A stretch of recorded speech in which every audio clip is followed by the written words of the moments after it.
The stillness used to be yours, but lately, it feels like someone else owns your mornings, your thoughts, your reactions, your rhythm. You're not overwhelmed by war, by survival, by chaos. You're dulled by comfort, padded routines, emotional security wrapped in soft promises. And that's exactly how you got here. Not broken, but muted. Erich Fromm called it a spiritual death. The kind of life that looks fine on the outside but is hollow at the core. You're not bleeding. You're just slowly starving. Not for food, but for meaning. Every part of your day is optimized for ease. Your music is selected for you. Your feed knows your thoughts before you do. Your schedule is managed by alarms and apps. You don't chase anything, you respond. You don't act, you adjust. You don't choose, you comply. And the scariest part? You call this adulthood. You've been sold the lie that peace means predictability, that maturity means monotony, that safety means surrender. But Fromm knew better. And if you're honest with yourself, so do you. This isn't peace. This is a soft, seductive trap, designed to protect you from pain and slowly strip you of purpose. Because real freedom, it's never sterile, it's never predictable, it doesn't coddle, it demands risk, it demands confrontation, it demands that you choose who you are, not just once, but every damn day. But comfort doesn't want you choosing, it wants you accepting. It wants you docile, agreeable, manageable. And every time you silence your instincts for the sake of keeping the peace, every time you choose the path of least resistance, you lose something vital. Your edge. You've noticed it. That low simmer of frustration. That sense that something's missing, even when everything looks fine. That urge to explode. Not from rage, but from boredom. It's not a glitch. It's your system warning you. This life is too small for the man you were supposed to be. Fromm didn't write for cowards. He wrote for men like you. Men who felt the weight of safety become a straitjacket. Men who've chosen ease for too long and are ready to feel anything again. Even pain. Especially pain. Because pain wakes you up. Comfort keeps you asleep. So here's the truth. Your cage isn't made of metal. It's made of luxury, softness, numbness, approval. And it only opens from the inside. You don't need more comfort. You need confrontation. You don't need another soothing voice telling you you're okay. You need a roar, your own, reminding you what it means to be free. Stop chasing calm. Start chasing command. You think you're in love. But what if you're just bored of discomfort? What if you cling to her warmth not because of passion, but because being alone feels like responsibility you don't trust yourself to handle? Comfort in a relationship can feel like home, but it becomes a trap when it quietly steals your hunger. You start measuring success by fewer fights and smoother dinners. You think that avoiding friction means maturity. It doesn't. It means you've stopped feeling alive. Fromm warned that love mixed with fear becomes captivity. You've softened your frame so that she doesn't pull back. You've watered down your drive so she doesn't feel overwhelmed. You've chosen predictability over edge, availability over mission. And suddenly, there you are, invisible behind your own compliance. Every agreement you make not from alignment, but from fear of her response. Every time you silence your own itch to grow, you're giving up power. And she feels it. Not because she doesn't love you, but because she sees you drifting. Her attention shifts from your presence to her own boredom. And every compromise you make to keep the peace only widens that gap. You might not see it yet. She might say she's happy. She might lean into you each night. But inside you're becoming small. Her arms cradle a version of you that doesn't exist. And eventually, that version won't hold her either. That's the feminine seduction of false security. It tempts you with aversion to conflict while starving you of impact. It tells you concessions are caring. It tells you decline is devotion. And it tells you silence is safety. You know what real devotion looks like? It looks like truth, even when it burns. It looks like boundaries, even when she tests them. It looks like risk, even when she's afraid. It looks like presence, not passivity. That's what masculine freedom demands. Not permission slips, not an escape from emotion, but sovereignty in it. The kind of love you stay in because you choose it, not because it's easy. It's not that she's wrong for seeking comfort. It's that you're wrong to offer your soul as collateral. Real love isn't built by being her cushion. It's forged in friction, growth, vulnerability, and damn courage. So how do you break this? First, you stop hiding behind empathy when what's required is integrity. When her mood shifts, you don't collapse. You stay grounded. You feel your spine extend, even if her face shifts. Second, you stop reducing your ambition to suit a mood. Your mission isn't on hold because she's uncomfortable. If anything, your discomfort becomes the invitation. Third, you stop sacrificing your growth for her comfort. You make time for your fire, even if it's in the quiet hours she doesn't see. She can't handle that. That's not your fault. That's her moment to face her own fear of discomfort. Fromm didn't call this selfish. He called it freedom. Real freedom. Not license to do what feels good, but power to choose what is necessary. You can be a man she leans on, not because you're pliable, but because you're anchored.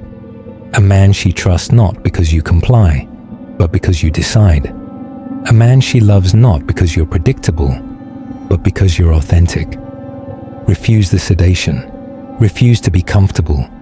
Refuse to live with one foot in her world and one toe in yours. Choose the man who can stay in love and not lose himself in it. You didn't notice it happening. No alarms went off. No one warned you. That's how comfort works. It doesn't take you all at once. It takes you piece by piece. At first, it's subtle. You ignore that gut-level agitation, the one telling you this version of your life is too small. You convince yourself you're just maturing, just settling in, just doing what's realistic. But that feeling you keep calling restlessness, it's your soul begging for resurrection. Fromm didn't write in metaphor. He meant it literally. The man who seeks comfort above freedom will slowly destroy his inner world, not with catastrophe, but with stability. He will become orderly, tame, well-received, and utterly hollow. You're working a job that doesn't challenge you. You're having conversations that don't move you. You're stuck in a loop of daily routines, managed emotion, social polish. And even when you win, it doesn't feel like a victory. It feels like permission to stay asleep. That's the sickness of false security. You don't take risks because you've forgotten what reward tastes like. You don't speak boldly because you've convinced yourself truth is impolite. You don't step into chaos because you've made peace with being controlled by approval, by structure, by softness. And you've got people praising you for it. You're such a good man. You're so stable. You're easy to be around. They think they're complimenting you, but what they're really doing is rewarding your sedation. The man who was once built to push boundaries, challenge systems, create something raw and unfiltered. He's been traded in for a polished version, a safe version, a respectable version. But respect without power is decoration. You don't need to be respected. You need to be real. You need to remember who you were before you asked the world for permission. Fromm called this alienation, not from society, from yourself. When your actions no longer feel like you, when your words are rehearsed, your schedule is dictated, your joy is rationed by what other people think is acceptable. You didn't come here to live that way. You didn't survive what you've survived just to settle into mediocrity and call it balance. So stop pretending. Stop pretending you're okay with the man you've become. Stop pretending this is the life you dreamed of. Stop pretending peace means absence of discomfort. Because real peace comes after war, not in its avoidance. What's at stake here isn't just your ambition or your relationships. It's your identity. And you will either rebuild it from the ashes or live the rest of your life as a well-behaved echo of what you could have been. Comfort doesn't just make you soft, it makes you forget. And that's how men die while still breathing. You've been trained to fear your own instincts. You've been taught to flinch at your own power. You weren't warned that comfort was dangerous because they never needed to warn you. They just needed you to believe that ease was the reward. That's how they win. Fromm said it clearly. The system doesn't need to dominate you by force. It just needs you emotionally dependent. And the most effective leash is the illusion of safety. Once you chase that, you no longer chase anything else. This isn't just about society. It's about her too. She tells you she wants a strong man. She says she needs someone stable, someone grounded. But what she really wants, often unconsciously, is a man she can control emotionally. Not through orders, through expectations, through softness, through the unspoken demand that you sacrifice your edge for her comfort. And you've done it. You've lowered your voice. You've made your presence smaller. You've softened your ambition. You've let her emotional state set the tone of the entire room. And every time she pulls away when you assert yourself, every time she rewards you with intimacy when you shrink, your system rewires to serve her. Not your truth, not your mission, her mood. Fromm called this emotional authoritarianism. It doesn't look like control. It looks like compromise. It looks like being a good man. But underneath, it's obedience. The dangerous kind, the kind you start to think is love. You think you're being supportive, but you're really being edited. You think you're maintaining peace, but you're actually erasing your presence. That's what comfort does. It doesn't chain you. It convinces you to sit still. It flatters you for doing less. It rewards you for being agreeable. And it slowly transforms you from a man into a product. One that pleases, one that obeys, one that never disrupts. But that's not what you were built for. You were built for disruption, for rebellion, for creation, for the kind of masculine freedom that unsettles fragile systems and forces the world to adjust, not the other way around. And that kind of power, it terrifies people. That's why the systems in place, emotional, political, cultural, are all designed to keep you calm, polite, safe, tame. They don't want your edge. They want your submission. They want your fire, if it can be used to warm them. But the moment it burns too hot, they'll call it dangerous. That's how you know it's real. So no, the war isn't out there. It's in here, in the way you've been trained to ignore your gut, defer your instincts, sacrifice your identity, and call that peace. Stop confusing sedation with maturity. Your fire was never the problem. Their comfort with your silence was. There's a point where the mirror stops lying. You see yourself clearly for once. The dead weight under your eyes, the posture that sagged when no one asked you to lead, the tension in your chest that isn't anxiety, it's stored resentment. You gave too much of yourself for too little in return, and you did it smiling. You thought that was strength. You thought endurance was identity. You thought your ability to tolerate it all was noble. But it wasn't strength. It was fear. Fear of chaos. Fear of abandonment. Fear of being too much, too hard, too masculine. Fromm said the great lie of comfort is that it makes us think we're good people while we're slowly rotting from the inside. Because when you always compromise, always adapt, always shrink to fit others' emotional ceilings, you become a ghost, well-behaved, and forgotten. You want to undo this? Stop waiting for permission.